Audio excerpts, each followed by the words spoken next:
And we are back again, ladies and gentlemen, for another Introduction to Dead by Daylight video. This time we are rocking with the twins. One of the least used killers in the game, not sure why. Kind of a boring ability, but I mean, I enjoy playing her. So basically, her power is she sends out her twin, Victor, that you can see inside of her, and he goes around the map and tries to latch onto people. And once he latches onto someone, they become broken, which means they can't heal until they throw him off of them, which they can do. And then if you try to pounce while you're Victor and you run into a solid object, you're going to be stunned for a little bit, and a survivor can go up to you and kick you and basically kill you, which will put you on cooldown, and then you won't be able to use him until the cooldown is over, and he is put back into her body. As you can see, his little head peeking out there. But yeah, you just hold down the power button and you unleash Victor. You can swap your control by pressing a button to Charlotte. You can leave Victor on the battlefield. When Victor latches onto someone, Killer Instinct activates so you can see where they are.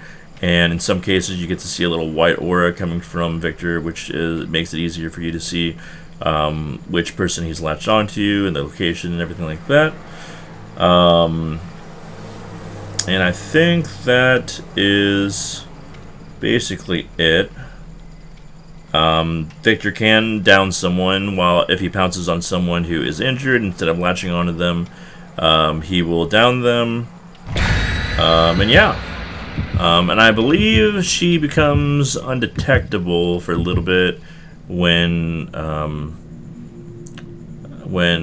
he's on top of someone. I could be mistaken. Maybe that's an add-on or something like that. But the add-ons that we're using right now, we're using Force Stew, which basically increases my movement speed when controlling Victor by a little bit, and then Toy Sword, which is a brown add-on, and it reduces the charge time of a pounce by 0.1 seconds. So very minuscule, but it does add up. It does make a difference.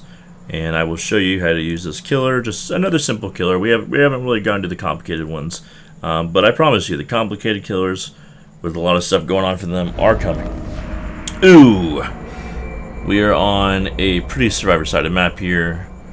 But I'm ready for it. We've won our last 2 games by survivors giving up. So I'm ready to get stomped by a team of 4. Let's do it. Corrupt lets us know where they kind of spawn-ish. You know, they usually spawn by the 3 furthest gens from your spawn location. And you know what? Let's just send Victor out and see what happens. So she kind of spits him out there, and he goes on the prowl, looking for someone. You're about as tall as Chucky when you're doing this. So if you're a Chucky fan, you might enjoy playing this killer. And then you basically just do this, and you latch on to that person. You can see him kind of floating in the air with the white aura for a few seconds there. And he just threw him off. Oh, we see some scratch marks here. We see some blood. We'll do that. And we will send out Victor again. He is back. He is reborn. He is alive.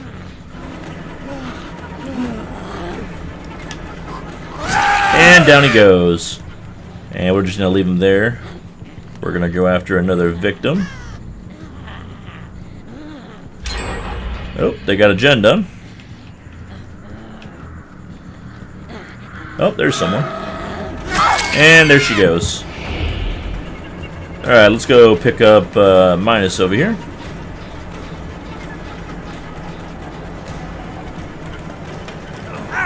And the perks, you've seen a lot of them before. We're just basically blocking generators with the top, the right, and the left one. The bottom one is kind of new. I forget the name of it. I think it's like Genesis something. But basically, when I down someone, if there's any survivors in the area within 16 meters, they get hindered, which means that they lose a little bit of speed when they run. And that helps out with people that are trying to, get a flashlight save or whatever, as they won't be able to get near you in time to make the save.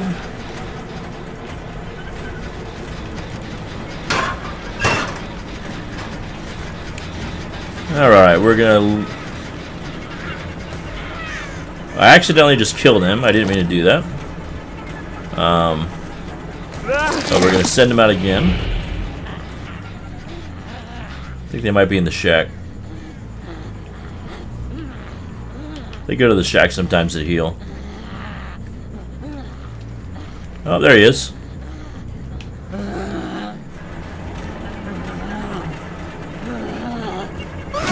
And there he goes. I'm not sure why he put a pallet down there. That doesn't do anything to Victor. But yeah, when Victor is on top of a survivor, they can still drop pallets. I'm not sure if they can vault over anything, but I know that they can drop pallets, and somebody else was close by, so that let them do that gen. So we're gonna see if we can latch onto her.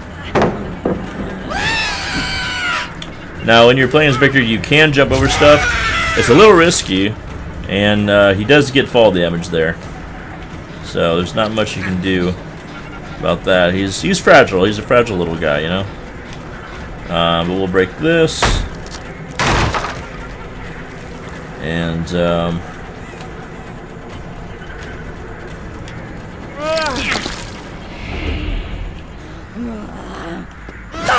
here we'll latch on, and down they go.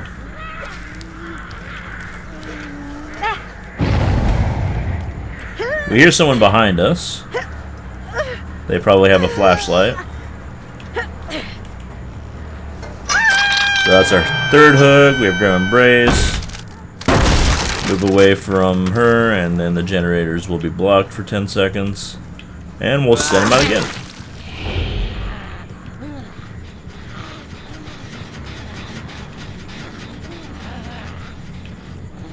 So they have a couple gens going right now. There she is. Oh, a little bit of lag,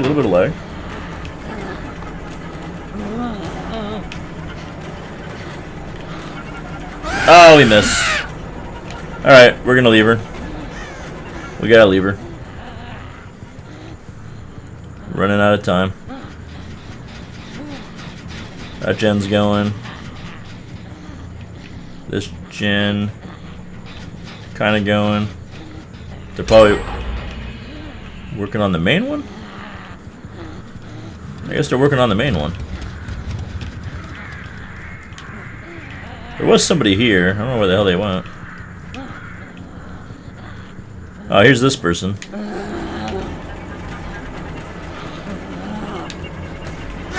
Ah, we missed. So we were doing pretty good with them, and now we're sucking.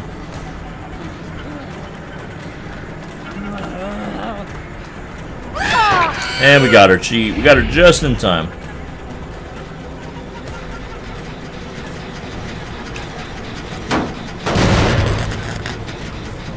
So she's gonna stay up there till we can't really get her. She went this way.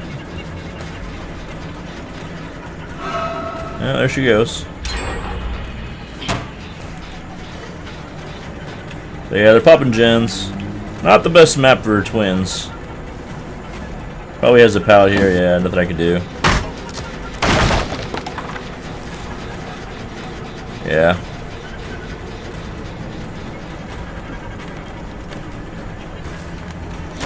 But we're gonna recall him.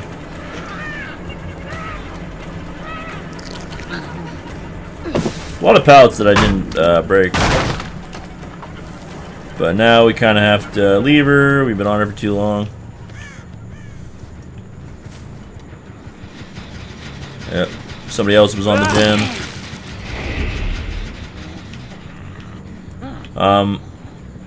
One thing to note is you can't see scratch marks when you're on Victor. That is one thing you should know. As you see, I kind of lost that person there.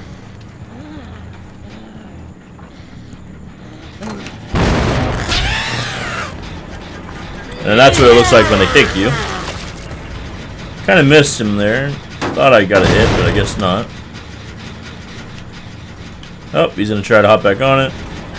And this is the situation you kind of get put in when you go up against a team of 4. Is you know, you try to leave. Hit. Yep, that's it.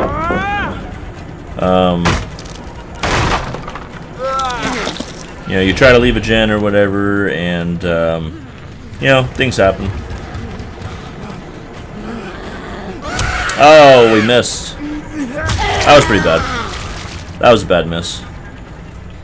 But basically, yeah, basically you chase someone off of a gen, and then you go to another gen, and there's just nothing you can do because they're communicating through Discord, through, you know, whatever, and you know, they can just tell each other, hey, you know, the killer's on me, you can go and do whatever you want.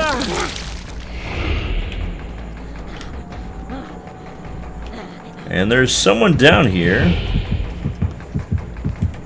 I don't know what they're doing. Yeah, and then once you go to Charlotte, if there is a survivor near Victor, then they'll trigger Killer Instinct and you'll be able to see where they are. So that's pretty cool. Combine. And I believe they can leave even if Victor is on them. Or can they? Maybe they can. Oh, I didn't know that. I don't have a lot of hours on Twins. I think I have even less hours on Twins than I do Blight. But yeah, they can't. They can't leave when Victor is on them, which is kind of funny. And then we down her, but she'll be able to get out, so it's all good. So it's kind of funny. But we down her, and then she's able to get out, or maybe she's not. Wow, I didn't know that. So even after you down them and Victor is off of them, there is some sort of interval where they can't leave the game. That's crazy.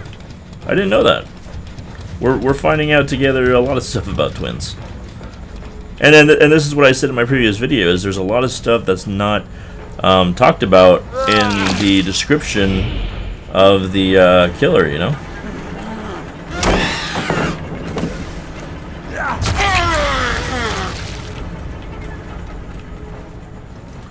A lot of stuff that you kind of just have to experience through the gameplay, you know?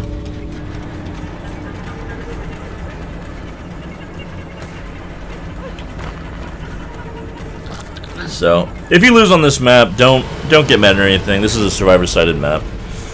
Both of the versions are. But, you know, it is what it is. They had the syringe and yada yada yada. I don't really care to look about stuff like that. What was I saying? Yeah, so those are survivor-sided maps, but unfortunately, in the state of the game, this is kind of where we are as, you know, at least at my MMR. Either I play against people who are going to sweat their butt off and there's nothing I can do, or I'm playing against people who just give up because something made them mad. You know, there's very few games that I have that are good games where I'm having fun, I'm having a good time, you know, and so are the survivors, and it's a neck-and-neck battle. You don't really get too many neck-and-neck games in, you know, Dead by Daylight. It's very similar to MTG Arena, where it's either, you know, you lose on turn 3 or you win on turn 3. There's not very close games where, you know, someone is going to be willing to say GG at the end of the game and actually mean it. But that is to Twins there. Unfortunately, we got you know, one of the worst maps to kind of showcase her power. She's usually a very strong killer, tier A, just under Wesker and Blight and the Nurse, and right next to Spirit in the game. She is a strong killer. Don't let this last match deter you from kind of trying her out. You know, she can lock down 2 people at once, similar to the Knight, but she's better than the Knight because there's just nothing that they can really do against Victor, you know, other than if you miss, they go up to you and they kick you and stuff like that. But there's no flag to grab once Victor is out. You know, once Victor is out, you know, you kind of just have to run. You can put a pallet down, but he can go over the pallet. He can go over windows and stuff like that. But yeah, so that's the twins there. I definitely recommend using Force Hesitation. This is one of the most underrated perks in the game. You know, when a survivor is put into the dying state by any means, all other survivors standing within 60 meters, they suffer from a hindered status effect, reducing their movement speed by 20%. So if you're going up against people who are flashlight stunning you when you pick up somebody, who are sabotaging hooks, I highly recommend using this because this is going to help out a lot. It only has a 30-second cooldown, which basically means there is no cooldown because, you know, the next time that you put someone in the dying state is going to be, you know, probably more than 30 seconds. So definitely, I highly recommend you utilize this perk. And then we just had, you know, some delay perks and stuff like that. But run any build you want, you know.